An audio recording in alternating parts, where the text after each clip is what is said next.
Hello.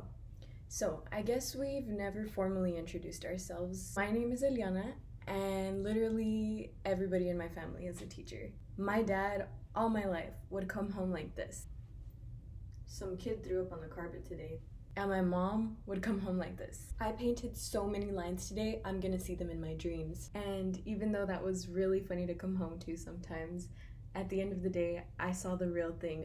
The other side of public education that as a student you don't get to see, but when your parents are teachers, you see all of it. Once a teacher had been with a group of students for a whole school year, you start to notice how the students pick up on what the teacher believes, what the teacher says, down to the mannerisms that a teacher does. And that just goes to show the true effect that teachers have on their kids.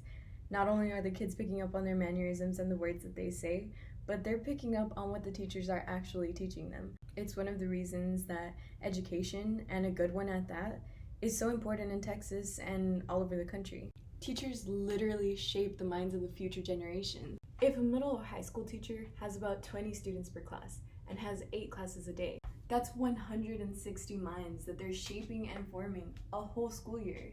Evidence from a study done in 2010 says that higher levels of education, anywhere from elementary to university, result in higher levels of civic engagement, such as participating in a religious group or community groups. In the long run, this increases voter turnout and citizen engagement and expression. And not only does the state providing a good public education result in benefits on a larger scale, it also results in benefits for a personal level.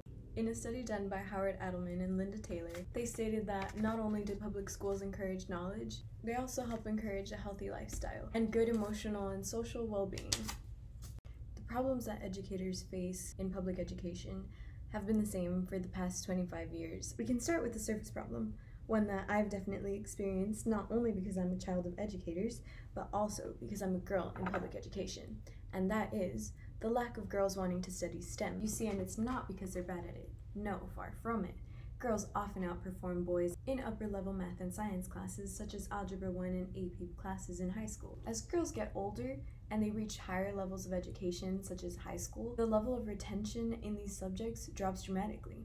And this could be due to a lot of things, but mainly we can attribute it to stereotypes and social pressures. And this is really an easy fix. All public school educators would have to do is create more classes and offer more resources for females that are geared toward encouraging them to pursue careers and classes in STEM. The main pushback with this solution would be the topic of gender equality, in which one gender is getting more resources than the other. But this is an easy fix too, because all you have to do is offer an equal alternative for the boys. You know that student in class that's always like, I don't want to be here? It's a more common problem than you think. In fact, many public schools struggle with motivating their students to want to learn and go to school. This may be due to the fact that the students lack the intrinsic values such as self-determination and free will to want to come to school. They also lack the extrinsic values, the ones like money, good grades, and recognition.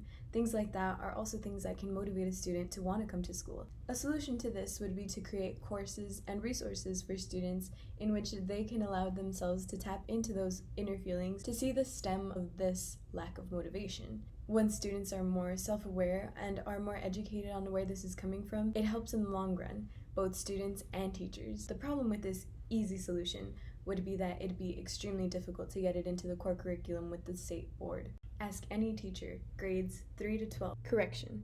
The following statement is relative, as it'd be unfair and incorrect to assume that all of the teachers in these grade levels think the same. And they'll tell you what the most stressful part of their job is. Standardized tests. Standardized tests. 42% of teachers have said that Common Core state standards have negatively impacted their teaching. These standards are relevant because they are the basis of what these standardized tests are based off of. The pressure for teachers to meet a certain overall grade for their class with those standardized tests puts a lot of pressure on them.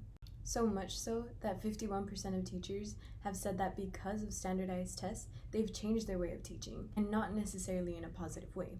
Teachers with more stress tend to say that they teach to the test. Teaching to the test basically means that they only teach what they're being told to, not what the students will benefit from. A solution to this pressure and stress put on teachers would be to allow them to incorporate more thematic units with a holistic view. The downside to this would be that, assuming standardized tests are still in effect, grades would likely go down, and teachers would have to deal with that pushback from their administration and the district. Basically, teachers are like this.